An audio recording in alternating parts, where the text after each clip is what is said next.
Fala galera, Dizascope, Douglas Gonçalves por aqui, e hoje eu tenho um convidado muito especial para a gente falar sobre o assunto do coronavírus, e a pergunta é, cara, isso é um sinal do fim dos tempos? E ninguém melhor para conversar comigo sobre isso que meu amigo Leandro Vieira. E aí, meu amigo, como é que você tá? Olá, Douglas, tudo bem? Graças a Deus. Seguimos confiando no Senhor, olhando para as Escrituras. Eu acredito que esse vídeo nosso aqui vai ser bem útil para trazer equilíbrio e trazer algumas diretivas para a Igreja da Nação nesse momento. Muito feliz. Isso aí. Eu ia trazer você aqui para gravar, mas eu não confio chegar muito perto. Você diz que a barba agora também é transmissora, então é meio delicado. Meu Deus, que perigo.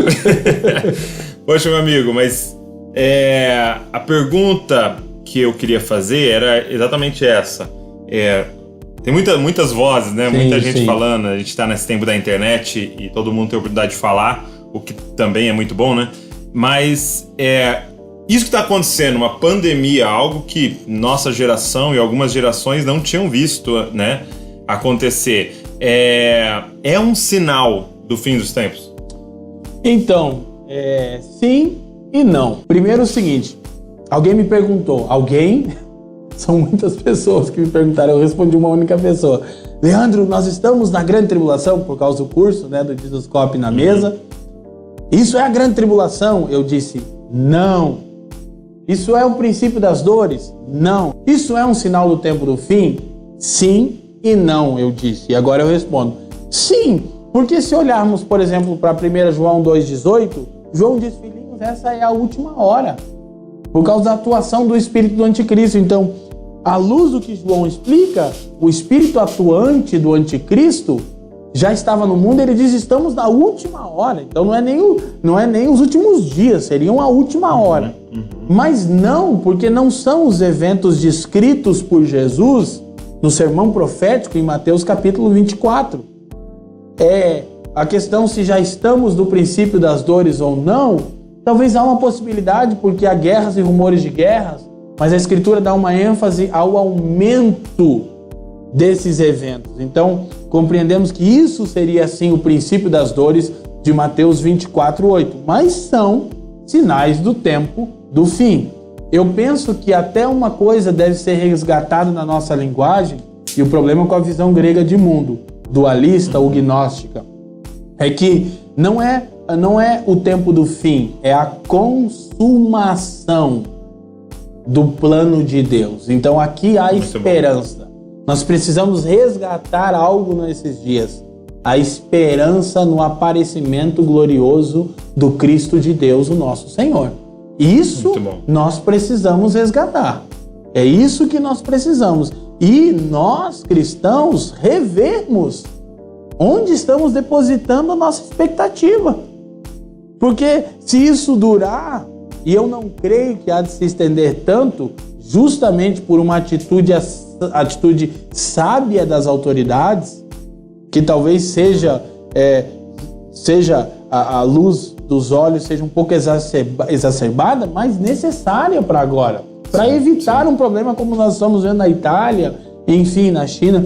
Então não. E não é a grande tribulação também, porque a grande tribulação é caracterizada por duas coisas. Primeiro, perseguição aos santos.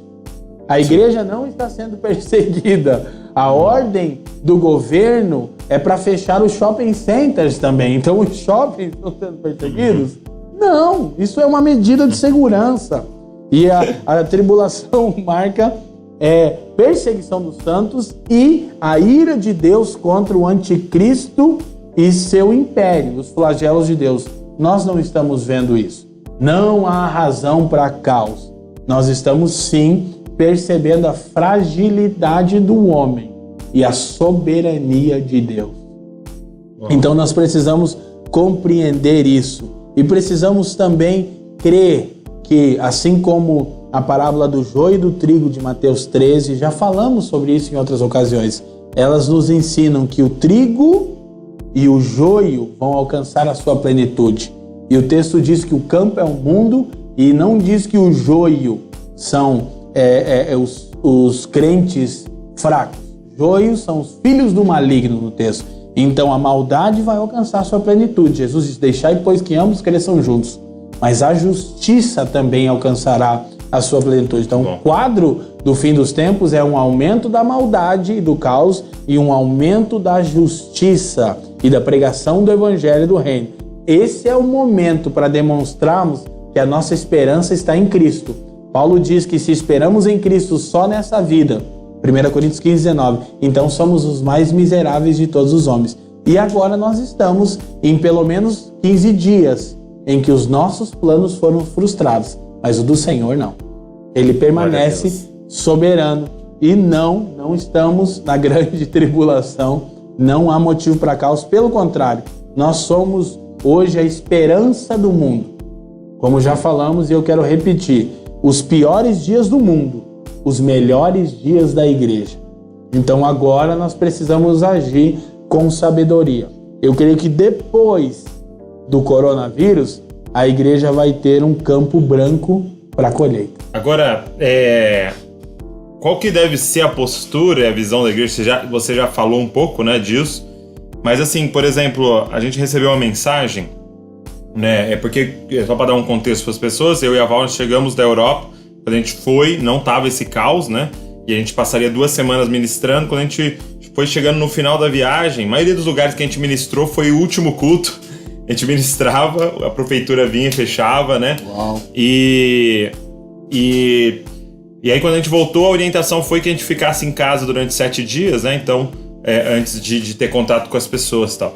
E aí a gente começou a receber algumas mensagens, tipo assim, pô, como assim ficar em casa? Que falta de fé, né? Vocês não têm fé, tem que agir na ousadia.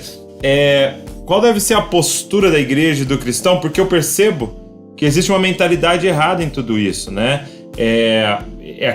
Aquela velha interpretação errada do nós não somos desse mundo, mas não de uma forma ideológica, uma forma de sistema, mas como se nós fôssemos extraterrestres, né? Você é desse mundo, o coronavírus pega em você e você transmite para os outros. Qual que deve ser a postura da igreja? Sim. Ou de que forma essa visão é tão prejudicial para momentos como esse? Então, sem dúvida ela é extremamente prejudicial, como você colocou. Meu ponto de vista, primeiro, vamos tentar pensar de um ponto de vista teológico, que a própria teologia nos coloca num lugar talvez um pouco delicado, que exige a reflexão. A teologia diz que aquele que habita no esconderijo do Altíssimo, a sombra do Onipotente descansará, e o salmista diz neste mesmo salmo que 1000 cairão ao meu lado e 10.000 à minha direita, texto muito usado. E eu não serei atingido. Aleluia! Partiu pra rua. Partiu pra praia. Partiu praia. Todavia, o mesmo salmista diz: não tentarás o Senhor teu Deus. O que nos falta aqui? Espírito de moderação, de estabilidade de mente. A versão King James vai dizer que ele nos deu uma mente sã. Então é a capacidade de refletir que se estivéssemos em contextos de perseguição, em contextos onde a nossa fé estivesse sendo colocada à prova, questionada, aí nós devemos agir com ousadia. É um outro contexto. Num contexto de pandemia, num contexto de saúde, de causa de saúde pública, sobre orientação dos órgãos responsáveis, nós devemos nos submeter. Isso é óbvio, sim. Isso é evidente que nós precisamos fazer. Tratar isso com equilíbrio, tratar isso com cuidado. E o que eu acho muito interessante é porque a gente sempre tratou isso como essa visão teológica, né? Até mesmo a gente sempre falou da escatologia, né? De uma visão escapista. Não, vamos todo mundo embora, morar no céu. Não, o reino que está vindo, que é o que a gente tem ministrado. E a gente sempre tratou isso de uma forma muito... essa é a sua visão, essa é a minha visão, e tudo bem, é só uma bobeira de interpretação. E não é, quando chega num momento como esse... E vale lembrar tudo. Aqui, para a gente ainda ficar no campo da teologia, que quando Jesus dá as instruções em Mateus 24, e elas tinham um aspecto mais imediato para a invasão que ocorreu no ano 70, Flávio Joséfo diz que aqueles que seguiram as orientações de Jesus salvaram-se a si mesmo, preservaram a vida. Ele diz, olha, se deixa para trás, e corre para os montes, etc, coisa e tal. Então nós precisamos entender a literalidade dos conselhos bíblicos. Isso é tão incoerente, Douglas, porque se o cristão não pega o coronavírus, então tá ok. Por que a nossa oração não está cessando o coronavírus? Agora, calma, já vai um polarista aí, eu vou criar um novo tipo de gente, dizer que eu não acredito em oração. Está delicado na nação, Douglas. Está muito delicado. Não, nós estamos orando, nós temos nossos turnos de oração, nós iríamos ao IHOP agora, a viagem foi cancelada, obviamente, eles estão engajados. E, bom, a igreja no mundo todo está em oração. Você mobilizou a Igreja da Nação também compartilhando para orarmos ao meio-dia, às 18. Nós vamos permanecer fazendo aquilo que cabe a nós. O que não cabe, nós vamos nos submeter. Não estamos num contexto de perseguição. Não é o diabo que deseja que as igrejas sejam fechadas. As pessoas estão dizendo, é isso que o diabo quer, que as igrejas sejam fechadas. Querido, vou falar de aqui agora como profeta do Senhor. A igreja do Brasil está vivendo um evangelho tão superficial que é uma coisa extremamente útil e ela ter que ficar em casa. Em voltar para casa, em alinhar questões familiares, em reunir em grupos menores, que agora talvez não seja nem o ideal nesse primeiro momento, mas enfim, nós estamos realmente tendo que resgatar os valores. O que é congregar? O que é a igreja? Quanto nós falamos, Douglas, né, sobre a natureza, vida e vocação da igreja, quanto nós falamos isso e quanto nós estimulamos os irmãos a partir o pão de casa em casa e a manifestar amor pelo próximo, mas agora, nesses primeiros momentos, talvez a grande demonstração de amor seja ficar em casa, seja não assumir o risco de você ser mais um portador do vírus para que outras pessoas sofram com isso. Amar o próximo, essa é uma atitude agora que pode ser tomada. Então nós, repito, como igreja, nós estamos nos organizando para socorrer famílias que vão sentir o impacto mais imediato, profissionais liberais, é uma pauta aqui do nosso presbitério, a gente está falando sobre isso, estávamos agora há pouco falando sobre isso. Todavia, debaixo das recomendações da Organização Mundial de Saúde e do governo. Esse é um bom testemunho, é um momento onde a igreja pode mostrar que ela está sujeita às autoridades investidas por Deus. E vale lembrar que quando Paulo escreve esse texto aos Romanos, no capítulo 13, o imperador era Nero. Nós não estamos nem perto. E ele ordena que a igreja submeta-se a um tirano, Douglas. Sim. E nós não estamos nem perto disso no Brasil. Então, sem dúvida, nós precisamos de equilíbrio. E até eu queria incentivar a galera que está nos ouvindo, que esse é um tempo de estudar, de se aprofundar, de se alimentar muito mais de Deus, né? Porque você vai ter mais tempo, né? Por causa da reclusão. Então, eu queria até incentivar. O Leandro Vieira gravou um curso com a gente, que é Aprendendo Escatologia, na nossa plataforma Na Mesa, né? O Jesus Cop na Mesa. Você vai ter a oportunidade de sentar à mesa com o Leandro e ter um estudo sistemático. Foi maravilhoso, né? Fala aí a sua experiência de gravar esse curso. Foi desafiador, né? Eu preciso dar essa honra, e eu sempre dou ao Douglas, ao Jesus Cop, que tanto me ajudam nesse processo. Eu com as câmeras tenho um pouco de dificuldade, mas foi muito rico, foram muitas horas de ensino de Apocalipse com ótimas pitadas de propósito eterno, né? De harmonizar as escrituras com os eventos finais da consumação do plano de Deus. Foi muito bom mesmo. Aproveita, não vai ficar maratonando Netflix, não. Vamos aproveitar para estudar a palavra de Deus. Vamos ler a Meu amigo, Bíblia agora, vamos pegar. Obrigado, viu, por esse tempo.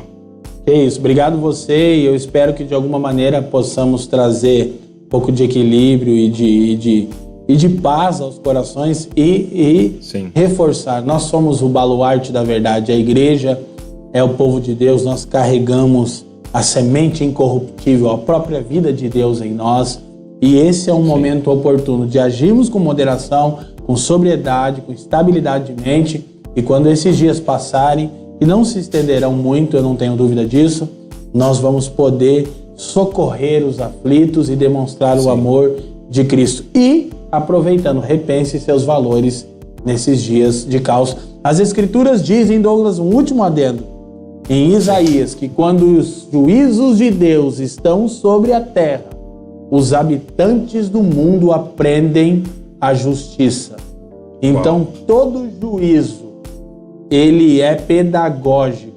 Ele nos ensina o padrão de justiça de Deus a respeito de todas as coisas. Quando os juízos de Deus estão sobre o mundo, os habitantes da terra aprendem o juízo. Isso é muito importante para a nossa geração nesse momento agora. Glória a Deus, meu amigo. Deus Tamo abençoe junto, você meu aí. amigo. Obrigado. Dá um beijão em todo mundo. Tamo junto. Beijão não, dá uma cotoveladinha assim em todo mundo. Aqui, ó, toca aí. Valeu. Tamo Deus junto. abençoe. Cara, obrigado por ter ficado com a gente nesse vídeo. Eu queria te pedir, se inscreve no nosso canal. Também deixa um comentário aqui do que Deus ministrou no seu coração. Pega esse link, divulga para todo mundo aí, para que todo mundo tenha acesso a esse conteúdo. Deus abençoe você e não se esqueça, você é uma cópia de Jesus. Valeu!